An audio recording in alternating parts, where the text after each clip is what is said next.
단독 마술수의 불법 과외에 구단도 모르게 대표팀 선수를 차출, 정식 절차 없이 개인 연락, 이게 맞나? 라는 제목의 기사가 나왔습니다. 이 부분에 대해서 제가 팩트를 조금 체크를 해드리겠습니다. 비공식적으로 제가 정보를 입수를 했고요. 이 부분에 대해서 충분한 팩트 체크를 거쳤습니다. 자, 일단 1번 마주스 감독이 왜 오픈짐 훈련을 지금 기획했는지에 대해서 먼저 말씀을 드리겠습니다. 마주스 감독의 오픈짐은 당장 국가대표의 선수들을 뽑아서 이 선수가 빅맨으로서 활약을 하기를 기대하고 단지 그것만이 목적이 아니었습니다. 애초에 목적 자체는 선수 육성 자체를 위한 훈련을 기획한 거고, 그리고 그 과정에서 선수들과의 커넥션, 자연스럽게 선수들과의 관계가 조금 더 돈독해지는 것도 있고 선수를 파악하는 거에도 장점이 있을 수 있고요. 그리고 그거와 플러스해서 지도자들끼리의 어떤 지식 교류의 장, 이 문화 자체를 만드는 데 초점을 뒀습니다. 그리고 이 부분에 대한 부분이 마주스 감독이 애초에 커리어 자체가 유스부터 프로까지 선수를 끝까지 육성을 했던 경험이 있는 감독입니다. 마주스 감독의 커리어 자체가. 그래서 실제로 마주스 감독이 대표팀 감독이 되는 데 있어서 꽤 큰 영향을 미쳤다고 합니다. 그러니까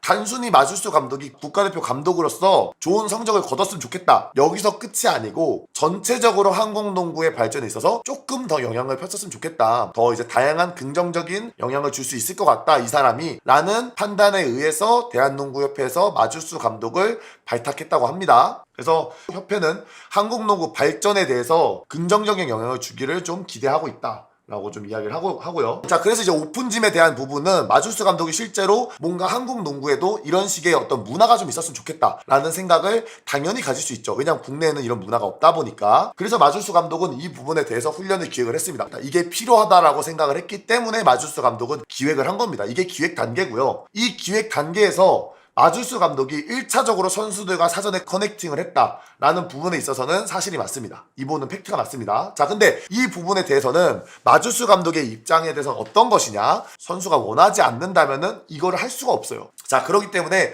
마주스 감독도 1차적으로 선수들이 이것을 원하는가? 이 부분에 먼저 초점을 뒀습니다. 근데 실제로 이것은 어떻게 보면은 마주스 감독의 어린 시절 마이클 존도 이런 얘기를 했습니다. 그 학생들에게 가장 중요한 것은 농구를 좋아하는 마음이다, 그런 이야기를 했던 것처럼 마주스 감독 역시도 선수들의 의지가 무엇보다 중요하다. 아무리 좋은 문화가 있고 아무리 좋은 시스템이 있어도 선수의 의지가 없다고 한다면 그 시스템이 제대로 굴러가지 않는다. 적어도 톱니바퀴에 녹이 슬어 있으면 그 톱니바퀴는 굴러가지 않는다는 것을 정확하게 알고 있는 거죠. 그렇기 때문에 마주스 감독은 선수들한테 먼저 이야기를 했습니다. 그리고 이제 좀 이슈가 있었던 부분 중에 뭐 하윤기 선수에 대한 이야기가 있는데, 하윤기 선수에게는 따로 연락이 가지 않았다고 합니다. 마주스 감독은 하윤기 선수의 개인 연락처 자체를 모르고 있답니다. 애초에. 왜냐면 지금 실제로 엔트리에도 포함이 안 됐잖아요. 심각한 부상이라고 판단을 했기 때문에 마주스 감독도 그 부분에 대해서는 아예 터치를 하지 않았다라고, 이게 팩트고요. 선수들 의사를 어느 정도 파악을 했습니다. 그럼 니즈가 있었겠죠. 그래서 자, 정식적인 절차를 밟기 위해서 대한농구협회에 이야기를 했습니다. 협회에 이런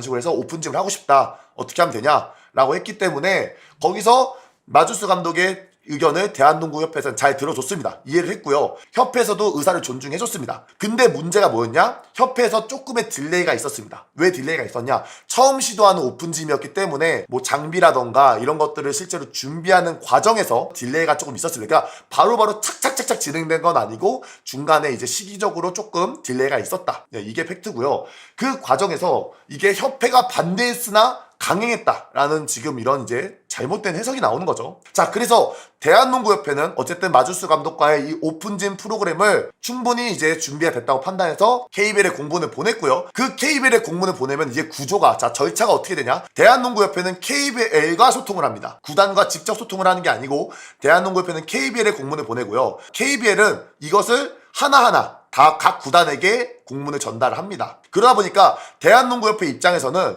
KBL에게 공문을 보내면 거기서부터 끝인 거예요. 각 구단에 갔는지 안 갔는지는 애초에 대한농구협회에서 확인하는 과정이 필요가 없습니다. 협회 입장에서는. 그럼 정식적인 절차를 잘 밟은 거죠. 자, 그래서 이렇게 공문을 KBL에게 잘 보냈기 때문에 오픈짐 훈련을 시작했습니다. 이것도 오픈짐 훈련 자체가 굉장히 또 잘 진행이 됐대요. 그리고 실제로 지금 이 기사에도 볼 수 있겠지만 굉장히 선수들의 적극성이 높았다. 그리고 굉장히 자율적이다 라고 이야기가 나오고 있죠. 선수들에게 의사도, 너 부상 있는 거 오케이, 너 이날 안 되고 이날은 돼? 그럼 이날만 참석해. 다 오케이.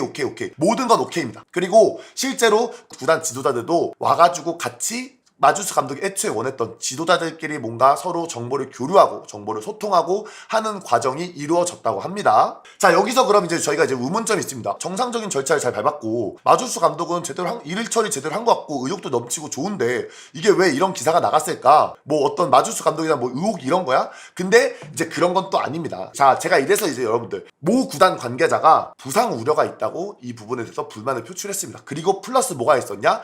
KBL에서 각 구단에 연락을 돌리는 과정에 있어서 어떤 구단은 조금 늦게 오픈짐의 실제 첫 회차보다 어떤 회차보다 조금 늦게 공문을 받았을 수도 있다고 합니다. 이거는 물음표예요. 그러니까 왜냐면 지금 구단 관계자는 그런 얘기를 하잖아요. 어떤 구단 관계자는 우리는 공문 못 받았는데 먼저 오픈짐 갔던데 그러고 나서 공문 나중에 왔어. 이렇게 지금 이야기가 나오는 이유가 대한농구협회, KBL, 그 다음에 각 구단 공문. 근데 이 구단 공문을 한 명 한 명 다 사람이 보내는 거다 보니까 이 과정에서 뭔가 딜레이가 좀 있었을 수도 있다라는 게 이제 물음표로 남는 겁니다. 물음표로 이해는 되는 부분입니다. 그래서 이 부분에 대해서 한 구단 관계자가 불만을 표출했고 우리 선수들이 지금 60일 아직 있고 심지어 먼저 사전에 물어봤고 그리고 그냥 어떻게 보면 구단의 허락도 없이 선수를 차출했고 뭔가 이런 식으로 이제 불만을 가지게 된 거죠. 구단 관계자가. 그러니까 이 불만을 가질 수 있다고 봐요. 왜냐면 이게 서로 소통이 오릅니다. 이게. 아니 60일인데 뭐야 대표팀 감독이면 막 이렇게 돼? 하는 거죠. 그런데 어쨌든 이 기자가 이제 이 소식을 접하고 기사를 쓰는 겁니다. 근데 기사가 사실 빠르게 나가면 당연히 좋죠. 조회수 나오고 당연히 좋습니다. 근데 양쪽의 의견을 무조건 들어봐야 됩니다. 왜냐면은 똑같은 걸 봐도 누군가는 BMW 좋아하는 사람은 BMW가 잘 보이고 벤츠를 좋아하는 사람은 벤츠가 잘 보입니다. 심지어 자동차에 관심이 없고 인테리어에 관심이 있는 사람들은 인테리어에 관심이 보여요. 그래서 사실 굉장히 중요합니다. 그러니까 이래서 여러분들 이래서 기사가 나갔다, 뉴스가 나갔다고 해서 절대 100% 사실이 아닙니다. 결국 사람이 하는 일이고 빠른 보도, 이것들이 생명이기 때문에 이런 부분에 있어서 오차가 항상 있을 수 있습니다. 그래서 여러분들도 항상 이런 부분에 대해서 교차 검증을 해야 되고 그래서 자 어쨌든 자 마지막 팩트체크를 이제 이어서 하면은 여기서 협회가 추가 공문을 보냅니다. 왜냐? 선수를 자율적으로 참석하게 했어요. 선수 오고 싶은 사람도 와라 라고 해서 선수들이 참여 자체도 자율적이었는데 이 부분에 문제가 있다 보니까 그러면 빅맨 중에 여기 이 선수들 중에서 되는 선수는 오세요. 선수의 의사가 있고 가능한 선수는 오세요 라고 다시 공문이 나갑니다. 그래서 지금은 정상적으로 잘 이루어지고 있다고 합니다. 실제 구단 지도자들도 같이 참석해서 지식 교류의 장이 이루어지고 있다고 합니다. 그래서 이 부분에 대해서 제가 오늘 아까 전에 국가대표 이제 16인 엔트리에 관해서 제 사견을 좀 이야기하면서 마주스 감독의 불법과의 논란에 대해서 이야기를 지금 들었습니다. 그래서 그 부분에 대해서 이제 제가 이제 시청자분들 이걸 들어보니까 뭐 협회 뭐 얘기도 안 하고 뭐 그랬대. 근데 저는 근데 거기서 제 사견으로 뭐 뭔가 그 의도는 이해가 간다. 뭔가 마음이 급했을 수 있지 라던가 뭐 좋은 의미로 했던 건데 그게 좀 외국이다 보니까 소통에 오류가 있었겠구나 라고 이제 이야기를 하면서 끝이 났었는데 그거를 보고 나서 바로 연락이 왔어요. 바로 연락이 와서 이 부분에 대해서 지금 제가 전화통화도 하고 지금 지속적으로 계속해서 지금 팩트체크를 했습니다. 그래서 팩트체크를 잘 해가지고 이 부분에 대해서 명확하게 제가 이걸 왜 명확하게 또 이렇게 굳이 따로 이렇게 지금 라이브까지 키면서 어그로까지 끄면 굳이 왜 이렇게 하냐. 마주스 감독에 대한 여론이 굉장히 안 좋기 때문에 적어도 이런 부분에 대해서는 팩트체크를 더 명확하게 하고 가야 됩니다. 왜냐면 사람은 색안경을 끼고 볼 수밖에 없어요. 이 사람이 한 번 도둑질을 했던 사람이면은 다시 한 번 도둑질을 할 수 있다라는 게 사람들의 은연중에 깔릴 수밖에 없습니다. 그건 어떻게 보면 인간이기 때문에 당연하게 느끼는 감정이에요. 그렇기 때문에 실제로 마주스 감독이 지금 아직 성과를 내지 못했습니다. 그럼에도 이 사람이 지금까지 이 과정에 대해서는 그래도 저희가 최대한 뭔가 객관적으로 바라보기 위해서 노력을 해야 되죠. 그래서 제가 매번 말씀드리지만 결과 기반의 해석은 오류가 있을 확률이 굉장히 높습니다. 그 과정을 잘 봐야 되고요. 좌우에 어떤 일이 있었는가를 양측의 의견도 다 들어봐야 되고요. 그러니까 이게 봐봐요 여러분들. 마주스 감독님이 실제로 여러분들이 보시기에 지금 뭔가 만족스럽지 못한 결과를 낸 건 맞습니다. 근데 그럼에도 감독님께서는 계속해서 어쨌든 현장에 나오고 또 뭔가 본인이 할 수 있는 것에 있어서 계속해서 지금 앞을 가고 있어요. 그러니까 적어도 앞을 보고 가는 사람의 길목을 막는 행동은 안 했으면 좋겠어요 저는. 맞습니다. 양쪽 입장을 들으면 서로의 오해가 있었던 거죠. 왜냐면 구단 입장에서도 이 절차상에서 뭔가 늦게 갖고 그러면 뭐야 이럴 수 있는 거고 이게 서로의 이제 오해가 있을 수 있는 거예요.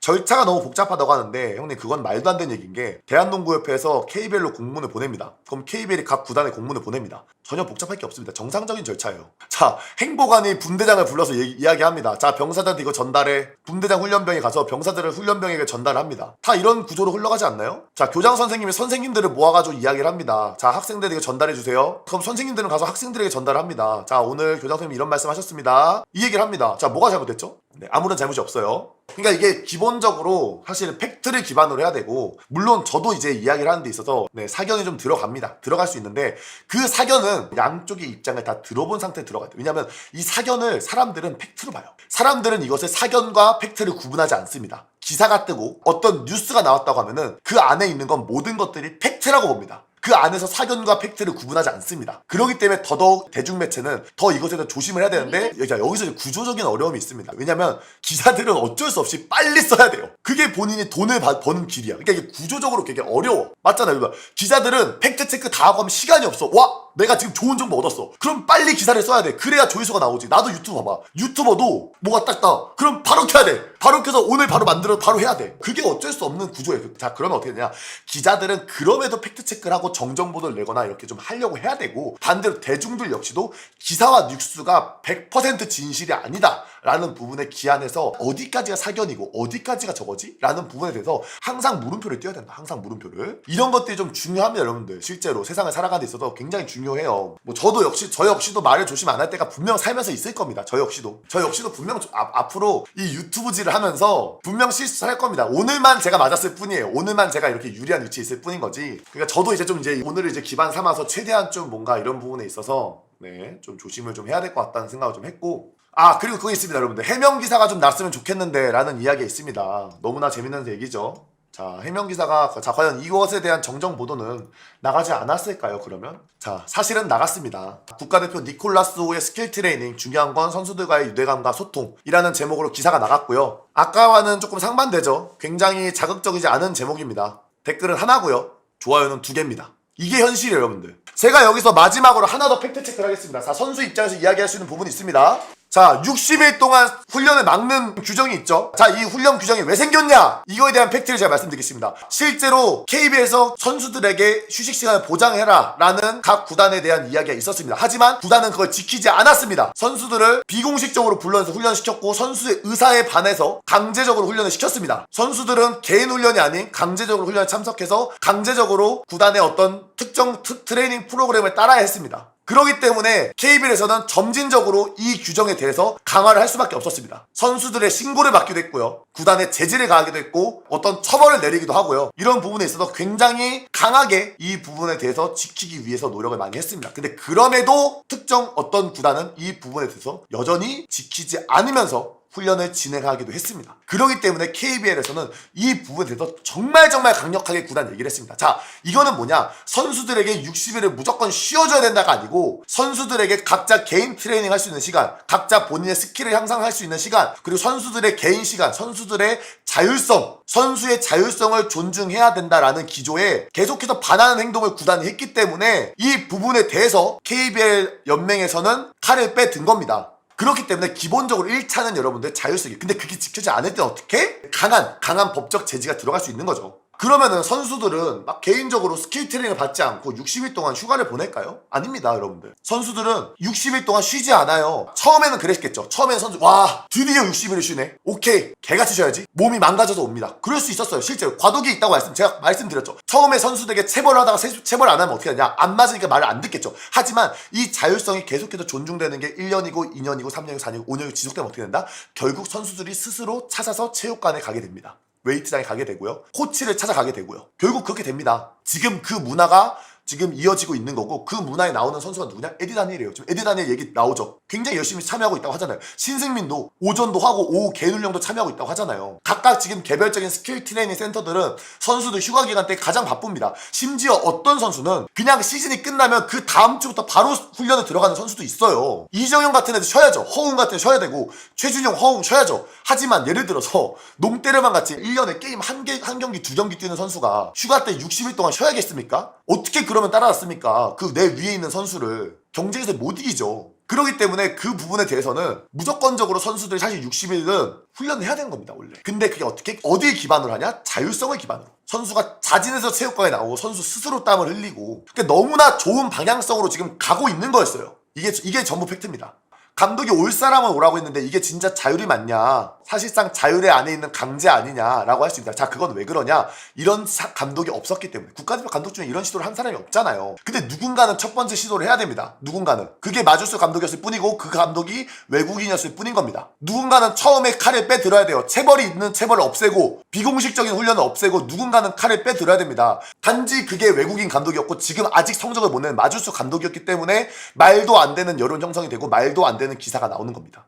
이게 그러니까 기자의 어떻게 보면 기자 입장에서 어려워요. 그냥 어려워. 언론 시스템 자체가 냉정하게 여러분들 이 세상에 완벽한 시스템, 완벽한 제도는 존재하지 않습니다. 그 안에는 항상 허점이 있고요. 항상 단점이 있어요. 명함은 항상 존재해요. 그렇기 때문에 우리 사람이 결국 내가 제대로 진짜가 뭐지를 항상 고민을 하고 봐야 돼요. 그냥 읽고 넘기는 게 아니고 그냥 보고 끝 이게 아니고 그래서 이걸 개선하면서 계속 해야 되고 또 인간은 어떻게 해야 돼요? 인정을 해야 돼요. 오케이 내가 잘못했어. 내 발언이 잘못됐어. 오케이 내 행동이 잘못됐어. 돌아보고 이것을 개선해 나가는 방향이 됩니다. 오늘 만약에 이 사건이 얼마나 크게 될지 모르죠. 제가 얼마나 큰 영향력이 있을지 모르지만 이게 정말 영향이 잘 돼가지고 뭔가 뭐 시스템적으로 좀 변화가 있다. 그러면 잘 된 거죠 그냥. 그걸 가지고 이제 또 우리나라 또 누가 그런다. 그래 누가 범인이야? 너야? 너야? 너야? 범인을 찾습니다. 범인을 찾아요 여러분들. 구조적으로 다음 단계로 넘어갔으면 된 거 아닙니까? 뭐 잡아서 뭐 화형이라도 시킬 거예요. 지금 사형제도가 없는 마당에 그 사람의 뭐 기자 자격을 박탈시키고 누군가의 뭘 옷을 벗길 거고 그래야겠습니까 꼭? 그것도 잘못됐다고 얘들아. 범인을 찾으려 하지 말라니까. 내가 그렇게 얘기하잖아. 지금 구조적으로 다 얘기해주나. 기자도 어쩔 수 없다니까. 조회수가 나온다고. 최준용이 욕한 전화를 올리면 나도 올려야 된다고. KCC 구단에 최준용 선수가 욕했는데 저 이거 올려도 됩니까? 라고 물어볼 새가 없다고. 빨리 올려야 된다고. 그래야 조회수를 1이라도 더 빤다고. 기자도 똑같다고 얘들아. 구조가.